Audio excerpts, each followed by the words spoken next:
Honourable Leanne Dalziel. Mr Speaker, I'd like to thank the member for his kind comments, but I think he inadvertently said that the bill had been subsumed into a government bill, into a government measure,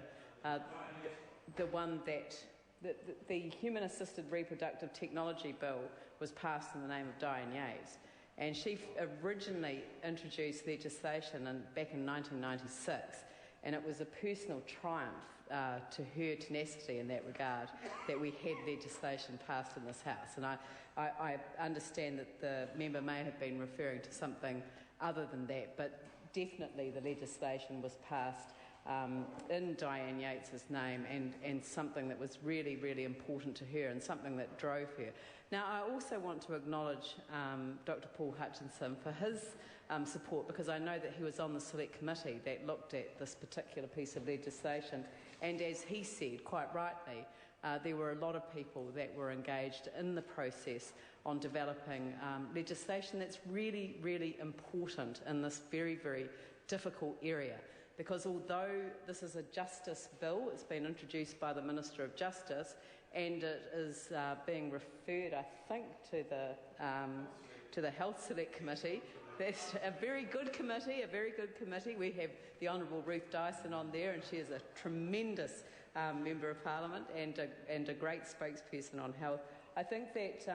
but I think the fact that it is a justice bill going to a Health Select Committee does indicate for anyone listening from the outside that it is a complex issue, because it involves the law and it involves very human emotions, and that's why I think that it's tremendous that the government is taking the step that they're taking today to address what has been an issue that's arisen since the legislation was introduced. And the one thing that I'm still a little bit unclear about is how it came to be introduced, because I listened very carefully to the Minister's speech, and he talked about the fact that there was a legal opinion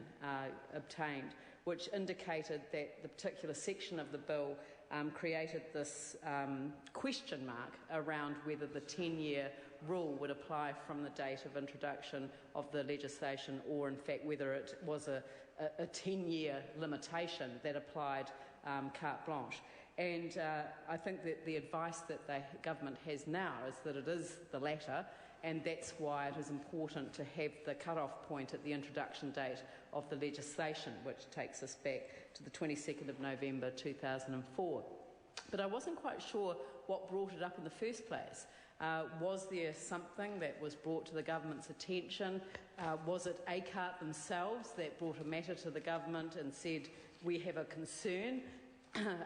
Was there somebody outside the parliamentary process or outside the government processes that indicated that in fact there may be an issue that could lead to somebody questioning the legality of holding the gametes for more than 10 years? And it would be really useful, I think, and maybe that's going to come out at the Select Committee process as these things work through, and I see the member opposite nodding his head, and I think he might be chairing that Select Committee, so it could be something that he would take a particular interest in. And so I think that on that basis we're very, very keen to see this legislation introduced and referred to Select Committee. And I think that the previous speaker on our side, Steve Chadwick, said that she was pretty sure that the legislation had within it a mechanism for review. But over the tea break, I didn't get a chance to actually double-check that. So I think that is something that the Select Committee itself will probably refer to, because if there is a review provision in it, this is probably precisely the sort of thing that would want to be reviewed